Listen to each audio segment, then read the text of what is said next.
The gavel fell, finalizing my divorce, but the real settlement was hidden in a ticking box that claimed I was the key to an empire Margaret thought she controlled. The sound of the gavel hitting the block was surprisingly soft, almost apologetic, considering it was finalizing the execution of 15 years of my life. Thunk. Just like that, Sarah was my ex-wife. I sat there, numb, clutching the cheap leather briefcase that contained the remnants of our shared future, the divorce decree, the final asset division paperwork, and a rapidly wilting bouquet of grocery store roses I'd bought in a final, pathetic gesture of hope that morning. Across the courtroom, Sarah was already being enveloped in a cloud of congratulatory hugs from her friends, but my eyes were fixed on the only other person who mattered in that room, standing smugly beside her legal team, Margaret, my ex-mother-in-law. Margaret didn't just dislike me. She despised me with the focused intensity of a sniper trained on a single target. I was the clumsy, working-class boy who had somehow managed to snag her precious, golden-haired daughter, Sarah, straight out of college. I had never been good enough, rich enough, polished enough, or quiet enough for Margaret's rarefied world. As we filed out, Margaret intercepted me in the echoing marble hallway, her posture rigid, her designer suit looking like armor. She stopped directly in front of me, blocking my exit. The predatory smile she wore was a masterpiece of condescension. "Well, Richard," she purred, her voice dripping with saccharine victory, "it seems you finally managed to fail at something that truly mattered. I always told Sarah you were ballast, dragging her down. Glad to see she finally shed the weight." I swallowed the bitter retort forming on my tongue. What was the point? She had won. She got her daughter back, untainted by my mundane existence. "I wish you both well, Margaret," I managed, my voice sounding thin even to my own ears. "Oh, I know you do," she chuckled, a dry, rasping sound that suggested she found my pain deeply amusing. "You can wish all you like from your little apartment downtown. Sarah gets the house, the trust fund interest, and blessedly me back as her primary advisor. You, however, get to contemplate the spectacular mediocrity you've built for yourself." She paused, leaning in conspiratorially, though her eyes were flashing with malice. "And do try not to embarrass the family name too much while you're sorting out your finances. Though honestly, Richard, what finances? You barely made rent last month." The jab landed exactly where it was intended, right in the pit of my stomach. She was right. I had poured everything into the marriage, into the failed startup, into trying to keep pace with her expectations. Now I had nothing but debt and a stack of unopened mail. "Enjoy your freedom, Margaret," I said, pushing past her toward the heavy oak doors. I was halfway to the street, bracing myself for the long, lonely walk back to my temporary sublet, when my phone buzzed insistently. It was a text from my lawyer, Marcus, who had been stoic and professional throughout the entire ordeal. "Marcus, Richard, wait. Do not leave the courthouse yet. I need to see you immediately. This is urgent. The settlement terms." My heart lurched. Did Sarah try to pull something last minute? Did I miss a crucial clause? I turned back, scanning the receding crowd, looking for Marcus. That's when I saw Margaret, who had followed me out, standing by her pristine black SUV, holding a casual conversation with a very imposing man in a dark, expensive suit. A man I recognized instantly from the Financial District News. He was a partner at Sterling and Vance, the firm that handled all of the major trusts for the region, including the vast, impenetrable wealth of the Hawthorne family, Sarah's family. Margaret looked up, saw me hesitate, and gave me a final, dismissive wave, as if shooing away a bothersome insect. Then she slid into the back of the SUV. The imposing man opened the passenger door for her, bowed slightly, and then they pulled away, the tinted windows hiding whatever conversation they were having. It was just a routine legal interaction, I told myself. Margaret was rich. She was always talking to important people. But Marcus's text was still vibrating in my hand, urgent. The settlement terms. I found Marcus near the main entrance, pacing anxiously. He didn't waste time on pleasantries. He grabbed my arm, his usual calm facade completely shattered. "Richard, we have a catastrophic problem," Marcus hissed. pulling me into a secluded alcove near the security desk. The settlement is fine legally based on what we knew. But Margaret, she didn't just negotiate a good deal for Sarah.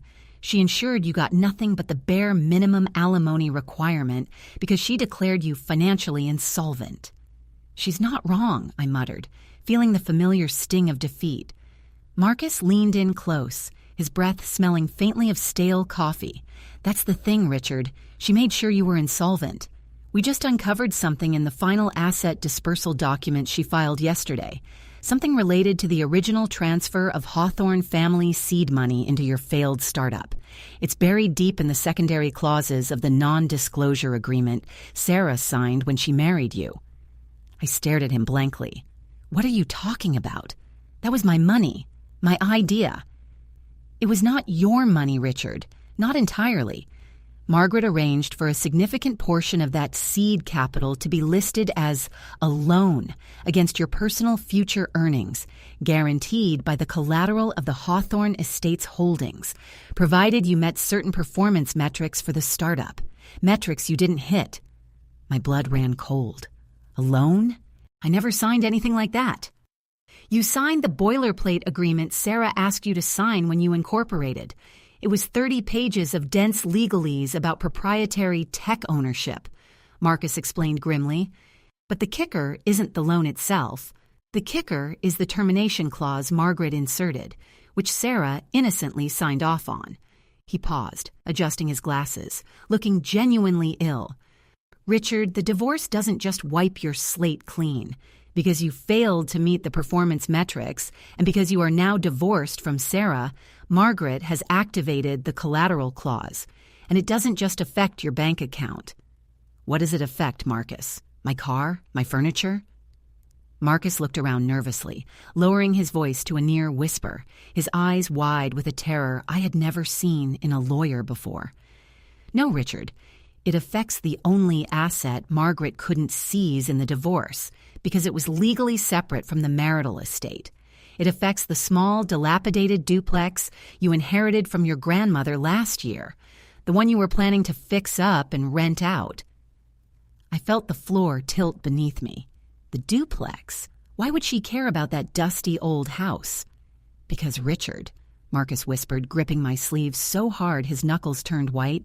The paperwork Margaret filed yesterday legally transferred the full title of your grandmother's duplex to the Hawthorne Family Trust, effective immediately upon the finalization of your divorce.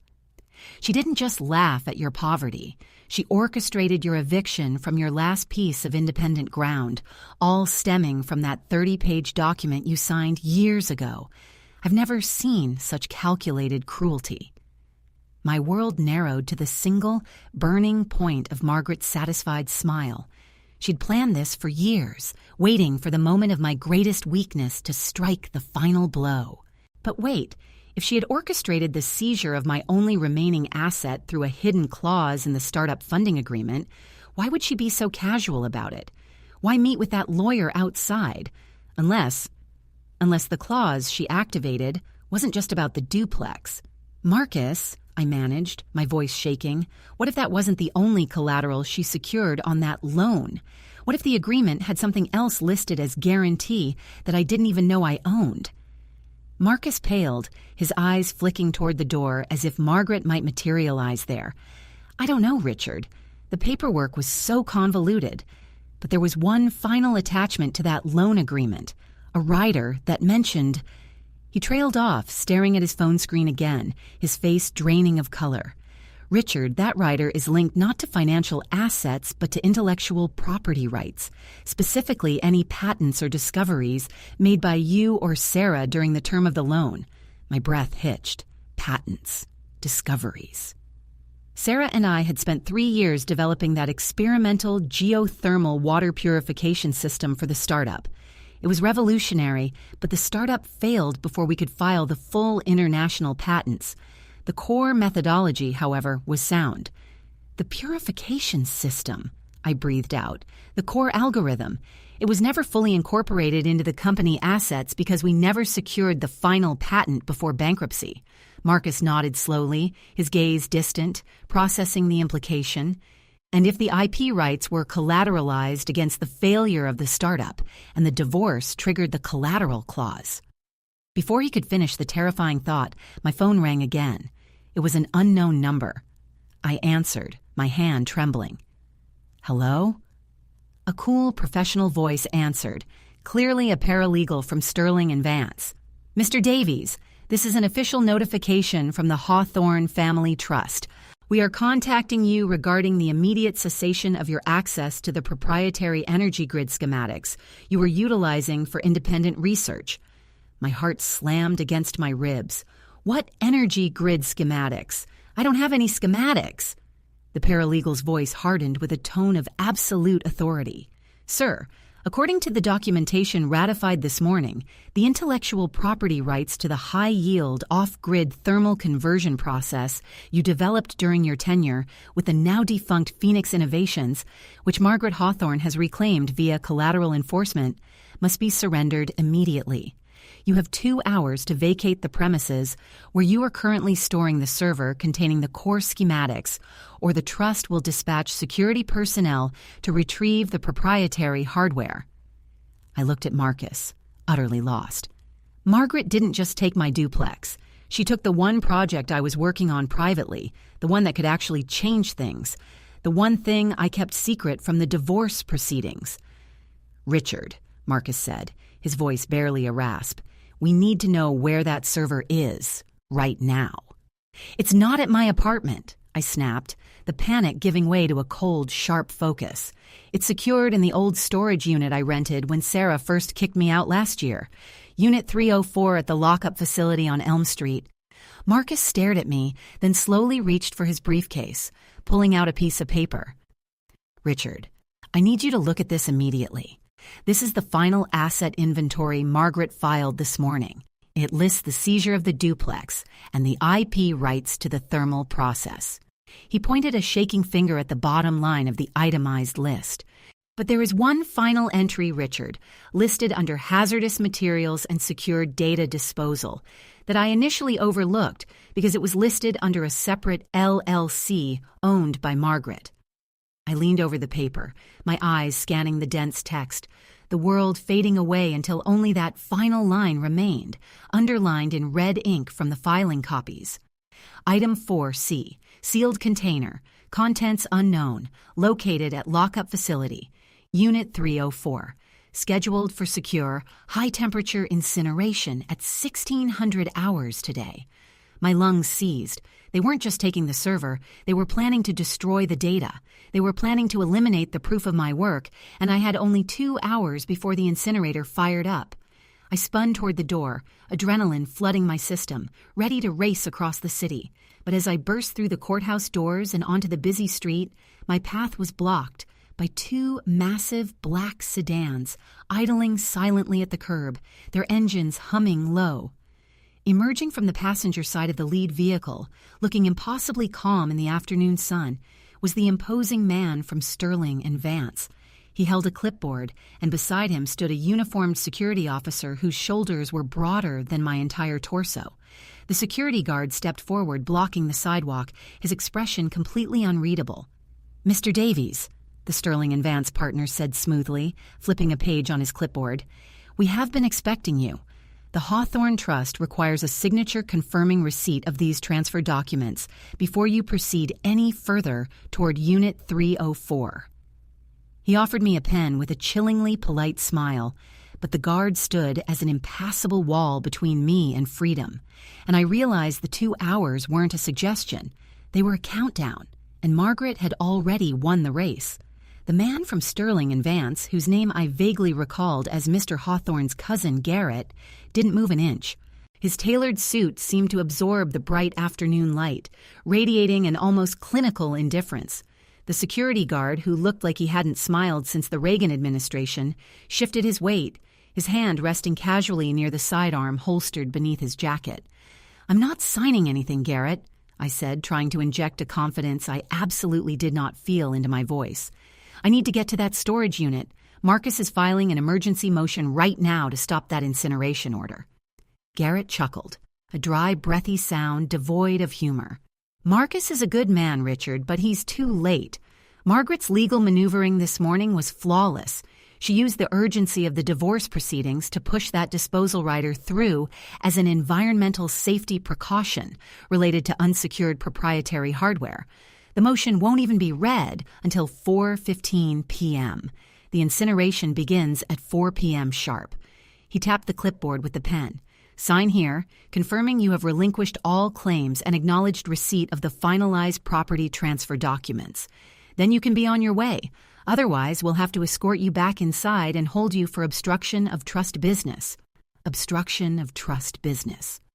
I pictured the sterile, cold rooms of the courthouse, the rubber stamps of legality that had crushed my life.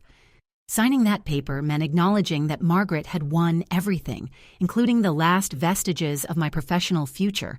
But the server contained years of my life, the purification method that wasn't just about money, but about genuinely clean water technology. No, I stated firmly, taking a small step back. Garrett sighed, as if dealing with a recalcitrant child. A pity. You could have left with a modicum of dignity. He nodded almost imperceptibly toward the guard. The guard moved. It wasn't a charge or a tackle. It was a methodical, practiced advance that closed the 6 feet between us in a blink. I managed to sidestep the initial attempt to grab my arm, pivoting hard toward the glass doors of the courthouse, hoping to lose them in the crowd milling about. "Stop him!"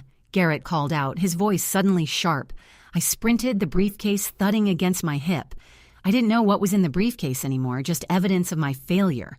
But I knew where my real leverage was, Unit 304.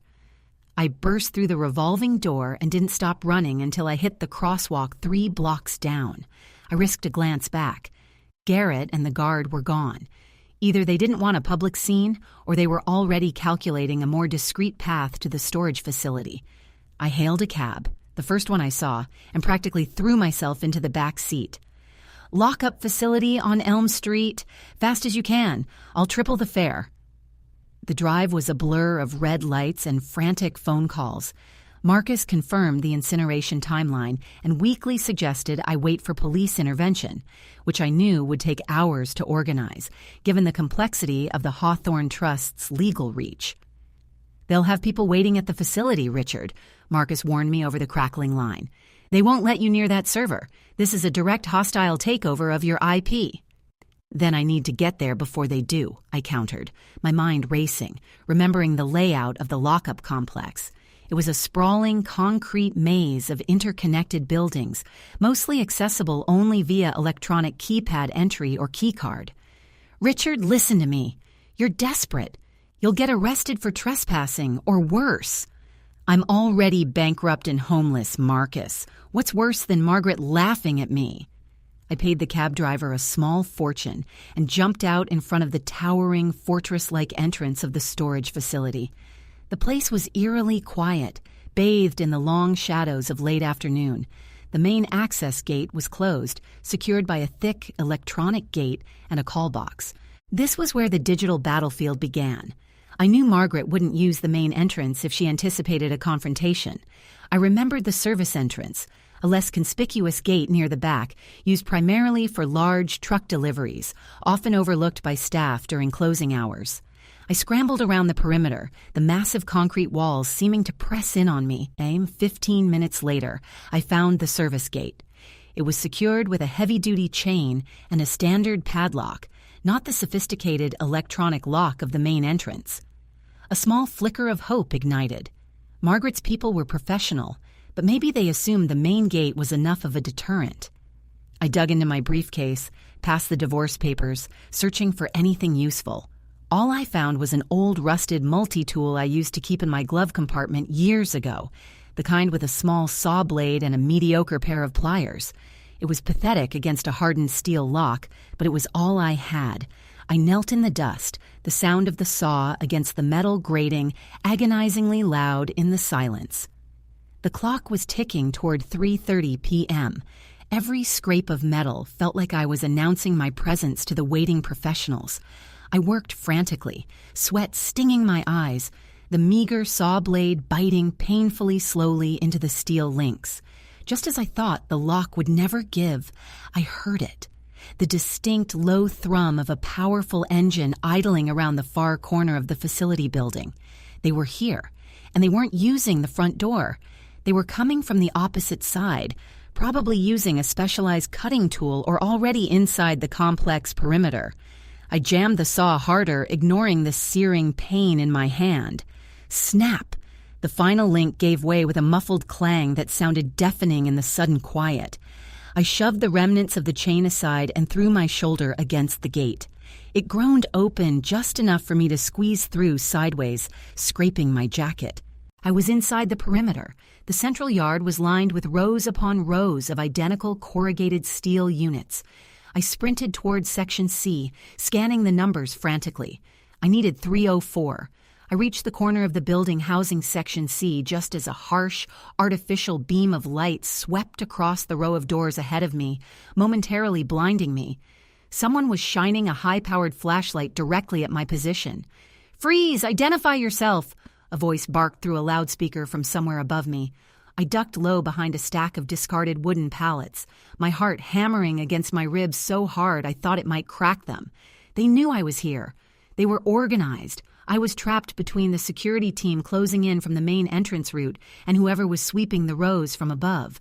I pressed myself against the cold metal of the wall, peering around the edge. A dark silhouette moved into view at the end of the aisle, the large security guard from the courthouse. He was holding something that wasn't a flashlight. It was a heavy-duty thermal imaging scanner. He swept the device across the metal doors, searching for the heat signature of a human body. I held my breath, pressing myself flat against the concrete foundation, praying the insulation in the unit wall would mask my body heat for a few crucial seconds. The scanner passed over the door of Unit 303, paused, and then swept directly over Unit 304, where my server sat, humming silently. The scanner paused for a full 3 seconds over my door, but then, miraculously, the guard grunted in frustration and moved on to the next aisle, apparently reading the low background heat of the nearby utility boxes as residual warmth. It was now or never. I scrambled to Unit 304, fumbling for the electronic keypad that Margaret's team likely hadn't bothered to change yet. They were focused on the incineration. I frantically entered the code I knew by heart, the code Sarah and I had set years ago. Beep, beep, beep. Access granted. The heavy steel door rolled up with a terrifyingly loud mechanical whir. I lunged inside, shoving the door down manually with all my weight. It slammed shut, plunging me into absolute darkness, the sound of metal on metal echoing like a gunshot. For a moment, there was silence.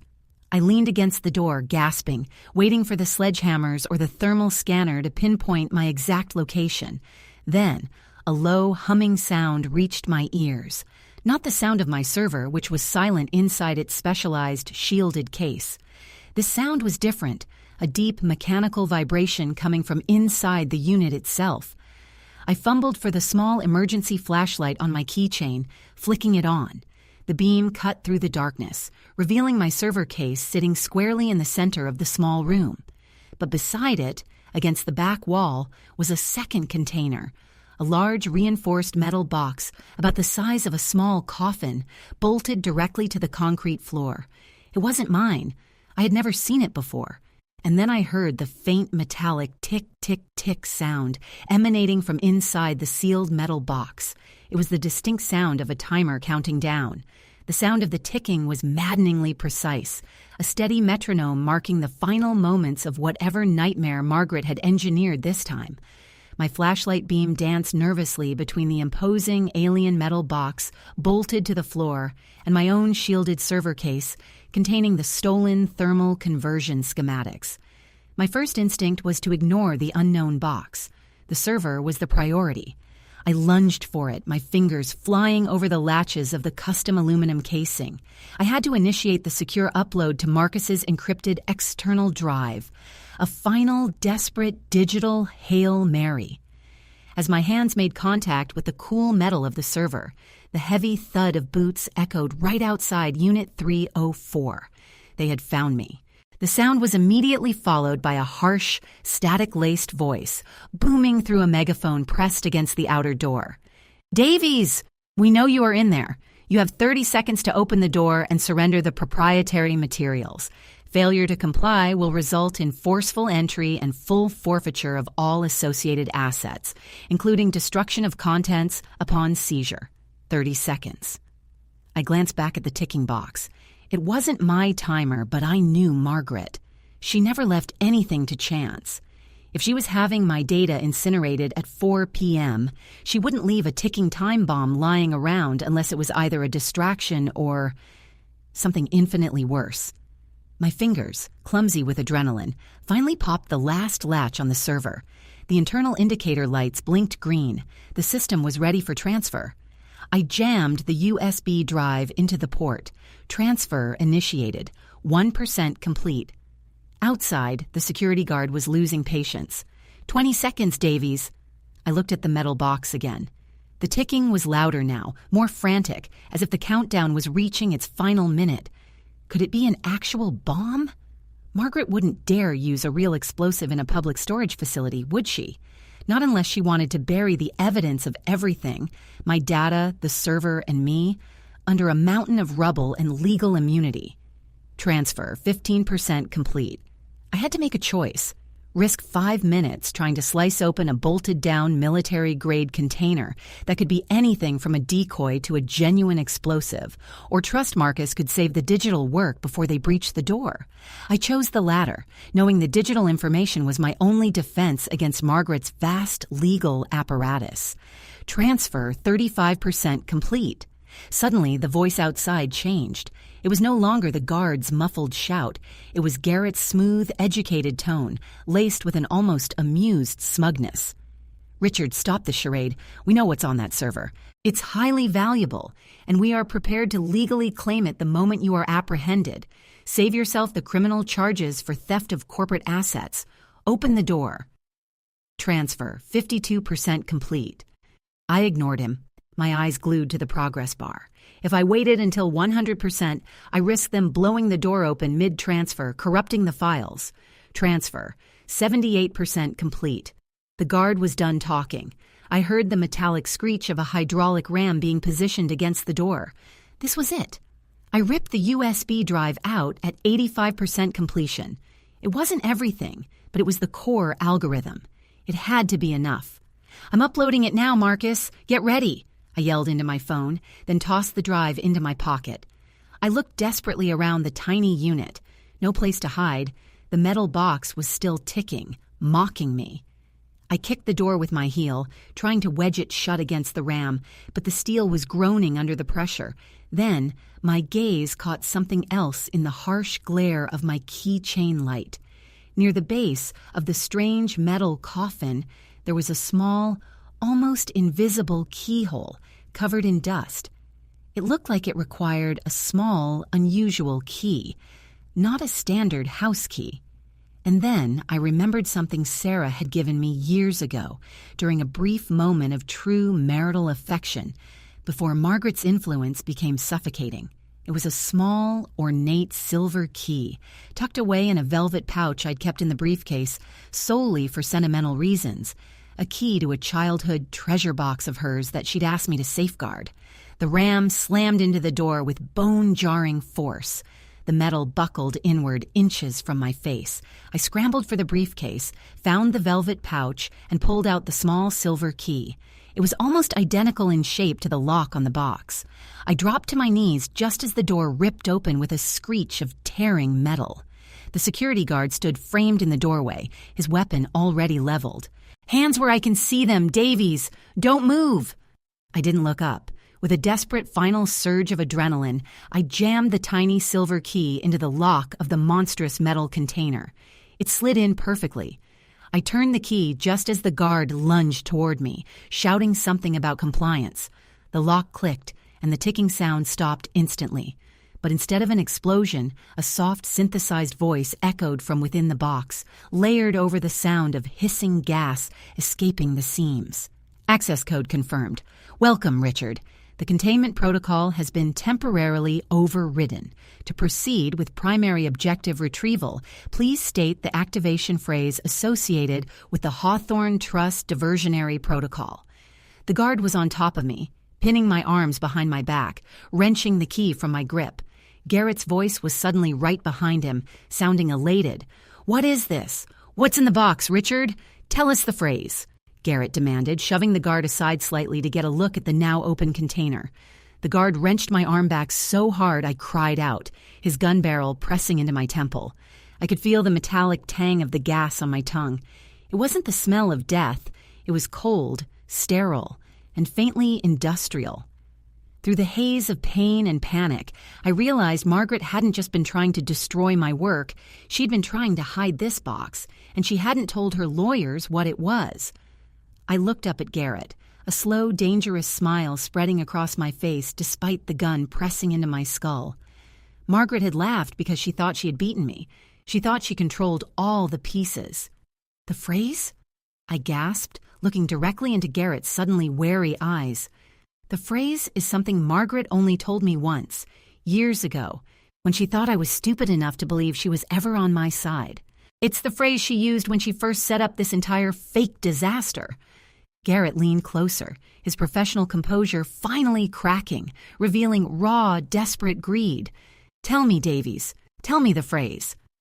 I took a deep breath, smelling the gas more strongly now, and whispered the only thing I could think of that Margaret, in her arrogance, would have used as an internal code name for her most elaborate deception.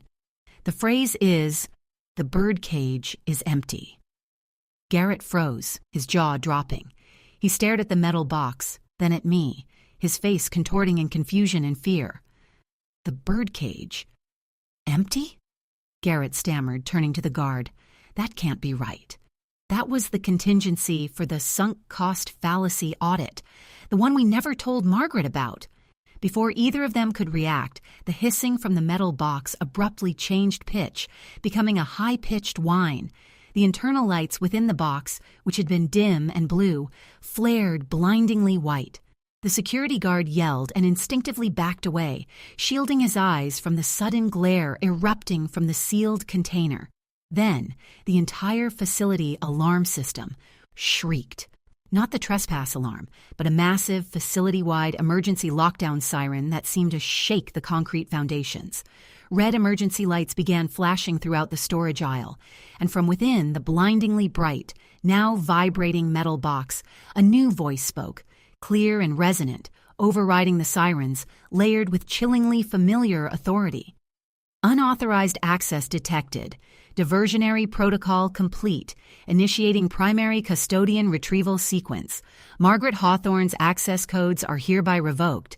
Richard Davies is designated as temporary custodian."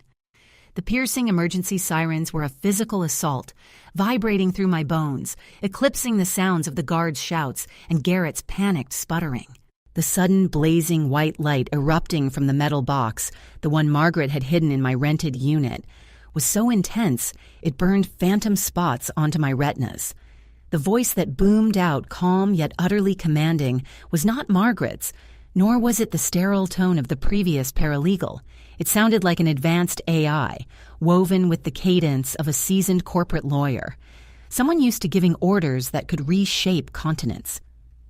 "Richard Davies is designated as temporary custodian." Garrett stumbled backward, tripping over the buckled doorframe, staring at the light source with naked terror. The security guard, professional training warring with pure shock, kept his weapon trained on me, but his stance had wavered. What is this?" Garrett shrieked, scrambling backward on his hands and knees, desperate to put distance between himself and the glowing box. "This isn't part of the termination agreement. That box was supposed to be inert. That's the Level 7 security lock. Nobody should know the phrase." My mind raced, the pain in my arm momentarily forgotten. The birdcage is empty. It wasn't just a code for a legal audit. It was the master override. Margaret had set up this entire staged divorce, the insolvency declaration, the duplex seizure, the staged rivalry, as a smokescreen. She'd used my failure as the perfect camouflage to get something into a secure location under my name, knowing no one would ever suspect the divorced deadbeat of possessing a ticking secret. But why? And why did this AI suddenly recognize me as the custodian? I ignored Garrett and the stunned guard, focusing solely on the box. "What retrieval sequence?" I demanded, my voice hoarse but steady, fueled by a rising tide of furious understanding. "What am I retrieving?" The white light dimmed slightly, shifting to a steady, powerful blue. The synthesized voice responded immediately, addressing my question with unnerving precision. "The primary objective is the secure transfer of the Hawthorne family sovereign portfolio. Due to documented breaches of fiduciary trust by the currently designated executor, Margaret Hawthorne, all assets have been placed under automatic quarantine and transferred to the nearest recognized, non-compromised secondary signatory for emergency management." My head swam. The sovereign portfolio? That was the whispered legend in the financial sector, the true, untouchable core wealth of the Hawthorne empire, separate from the public trusts and investments. It was rumored to be worth more than several small nations. And Margaret, Sarah's mother, was the executor. "Margaret isn't the primary signatory," I managed, recalling Marcus's frantic briefing. "Sarah is the secondary heir." "Negative," the AI corrected instantly. "Sarah Hawthorne was listed as a dependent beneficiary only. The primary signatory listed on the original trust document, executed in 1985, is Richard Davies, listed under his maternal lineage alias, which was temporarily suppressed during the dissolution of the marital estate." My maternal lineage. I'd never heard of any family connection to the Hawthornes. My mother's side was blue-collar Midwesterners who barely finished high school. "That's impossible," Garrett screamed, clawing at the storage unit door, trying to slam it shut. "The guard is trying to secure the perimeter. Davies, you are under arrest for unauthorized access to proprietary systems." The guard, galvanized by Garrett's outburst, recovered his focus. He tightened his grip on my arm, twisting it violently behind my back to drag me toward the open door. "Let go of me," I roared, forgetting the gun, forgetting the danger, driven by the sudden, massive weight of this revelation. Margaret hadn't just humiliated me. She had been actively hiding my own lineage from me, perhaps even leveraging it while simultaneously ensuring I was completely powerless.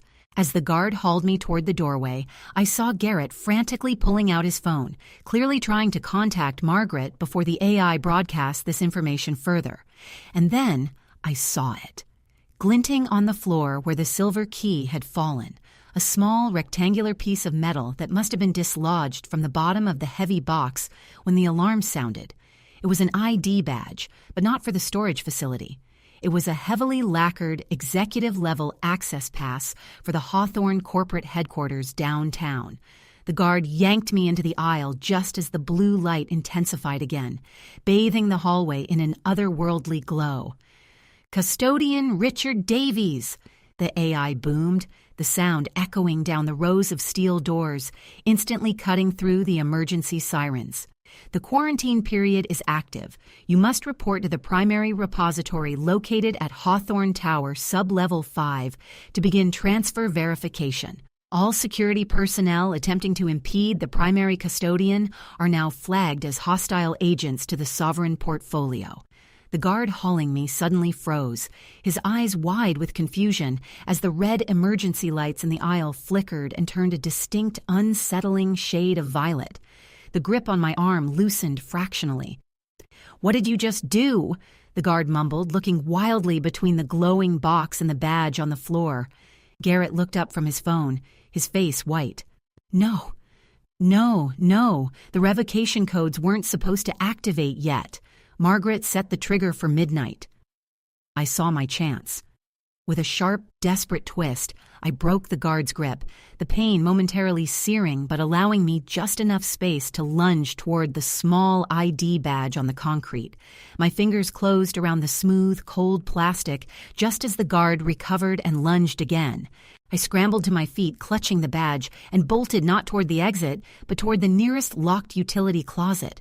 a small windowless metal box tucked between units 312 and 314. I slammed my weight against the door, hoping it was unlocked, praying it led somewhere that wasn't the main yard. The lock clicked open under the force. I threw myself inside the cramped space, slamming the door shut just as the guard's heavy shoulder smashed against the outside panel. I was trapped in total darkness again, breathing heavily, the adrenaline masking the sound of the guard battering the thin metal door. I fumbled with the ID badge I had snatched.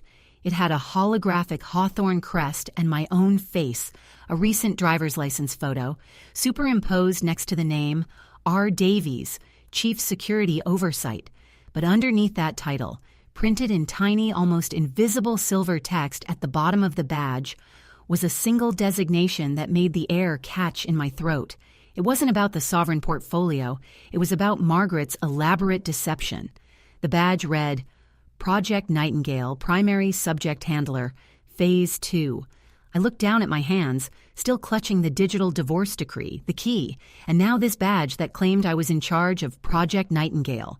If the sovereign portfolio transfer was the distraction, what was Project Nightingale? And what was I handling? Just then, a new sound pierced the din of the sirens and the guards' frustrated pounding outside. It wasn't mechanical, it was organic. A high-pitched, panicked shriek, muffled by the facility walls, echoing from somewhere deep underground. It sounded exactly like Sarah. The shriek was undeniable. It was Sarah's voice, sharp, terrified, and completely unlike the composed, slightly brittle sound she usually made under Margaret's influence. It sliced through the chaos of the storage facility, bypassing the sirens and the pounding guard, hitting me with the force of physical impact. Sublevel 5, Primary Repository. They're keeping her down there. The revelation that the entire divorce, the asset stripping, the engineered insolvency, it was all a meticulously crafted shell game to give Margaret legal dominion over the real assets and potentially control over Sarah, ignited a cold, focused fury in me that burned away all fear. Margaret hadn't just laughed at my failure. She had weaponized my relationship with her daughter to secure an empire and hide something horrific. The security guard slammed against the utility closet door again, the metal groaning ominously. I knew I couldn't fight him, not trapped in this glorified broom cupboard. I had to use the leverage I suddenly possessed, the AI, the sovereign portfolio, and the Nightingale badge. I pulled out my phone, ignoring the fact that the emergency sirens were likely jamming all conventional signals, and called Marcus one last time. Marcus, listen to me. I don't have time to explain. I'm in a utility closet at the lockup on Elm. I have the sovereign portfolio key and a badge identifying me as subject handler for Project Nightingale. Sarah is being held underground at Hawthorne Tower, sublevel 5. Initiate a full-scale corporate audit subpoena now targeting Hawthorne Tower's subterranean environmental controls, citing illegal detainment of a beneficiary. Use the AI reference. Temporary Custodian Davies has initiated retrieval protocols. Richard, what are you talking about? Nightingale, sublevel 5? That's impossible. That area hasn't been active since the 90s. Marcus sounded frantic, but the mention of an official audit would at least force a paper trail. Just do it, I shouted, just as the utility closet door finally splintered near the lock mechanism. I didn't wait. I jammed the Nightingale badge into the small electronic reader slot I'd spotted beneath the door handle of the closet, a feature of high-level corporate access points.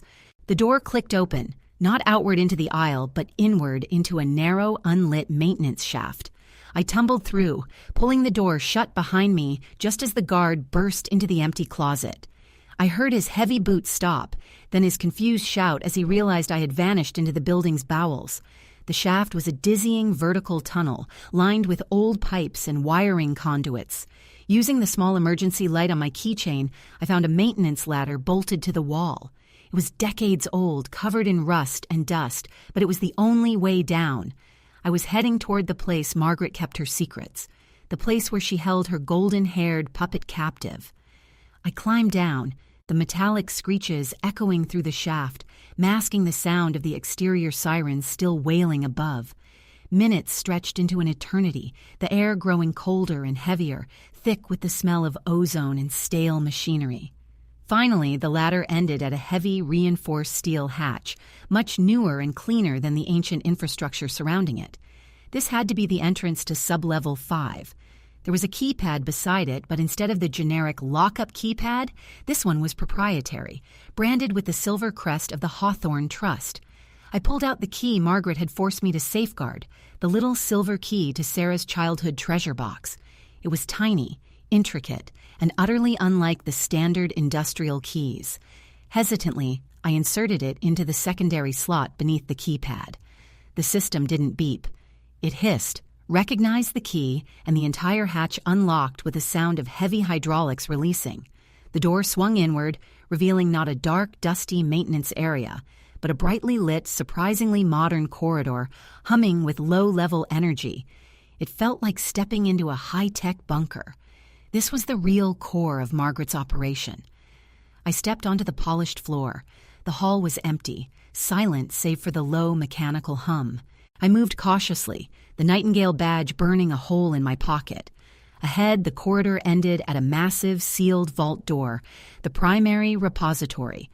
Before I could reach it, the synthesized voice returned, projected softly but clearly through hidden speakers in the ceiling, confirming my suspicion about the AI. "Welcome, Custodian Davies. The Sovereign Portfolio transfer is awaiting verification. However, the detainment of secondary beneficiary Sarah Hawthorne in Containment Chamber Delta must be addressed first. Retrieval protocols prioritize family security above asset management." "Where is Chamber Delta?" I asked the ceiling, my voice steadying. 3 meters to your left. Manual override required." I turned. There was a nondescript door marked only with a small, barely visible Delta symbol. I placed the Nightingale badge against the reader. The door clicked open immediately. Inside, the chamber was small, clinical, and dominated by a single reinforced glass containment cell. And inside that cell, looking pale, exhausted, but defiantly alive, was Sarah. She was wearing a simple cotton jumpsuit, and her golden hair was dull, but her eyes, when she saw me, blazed with relief. "Richard, you actually came," she whispered through the thick glass. "Margaret trapped you here," I stated, the pieces finally locking into place. "The divorce, the money, it was all to keep you quiet and distant while she controlled the Sovereign Portfolio, using the threat of keeping you confined here." Sarah nodded, tears welling up. "She called it asset protection. She said you were unstable, that you couldn't be trusted with the truth of the family legacy. She staged the bankruptcy to push you out, then built this place underneath the old plant to keep me close, but controlled. She was going to keep me here indefinitely after the divorce was finalized, just to ensure I never challenged her executor status." "The AI just confirmed I'm the primary custodian now," I told her, gripping the handle of the vault door, knowing Margaret must be moments away from discovering the security breach. "It's tied to my lineage. Margaret knew, and she tried to hide it from you both." "The only way out, Richard, is the vault," Sarah said urgently, pointing past me toward the repository door. "That vault isn't just filled with money. It holds the original trust documents that name the real primary signatory, the one Margaret could never change without alerting regulators. It proves she's been operating illegally for years. If you get those documents, you can expose everything." Just as she spoke, the heavy external door leading back into the maintenance shaft slammed open with terrible force. Garrett, flanked by 2 new, heavily armed security personnel, filled the corridor. They must have followed the power surge or tracked the AI activation. "Davies, stand away from the containment cell," Garrett roared, his face a mask of enraged entitlement. "You have initiated a hostile takeover. Surrender the badge and that key immediately, or we will neutralize the asset." I looked at Sarah, trapped behind the reinforced glass, then at the vault door, the only place that held the truth that could free us both. I couldn't run, not this time. I had my chance to fight back, not with money or ego, but with truth. "Neutralize the asset?" I spat back at Garrett, stepping deliberately in front of the containment cell door, positioning myself between Sarah and the armed men. "You mean the human being Margaret has been holding hostage? You think a staged divorce gives you the right to imprison your own cousin?" Garrett ignored me, leveling his weapon at the glass separating Sarah and me. "Last warning, Davies. Step away from the cell or we breach the containment." I stared at the vault door, remembering the feeling of the gavel hitting the block, the sound of Margaret's laughter. I knew what I had to do. I pulled the Nightingale badge out and slapped it against the scanner beside the massive vault door.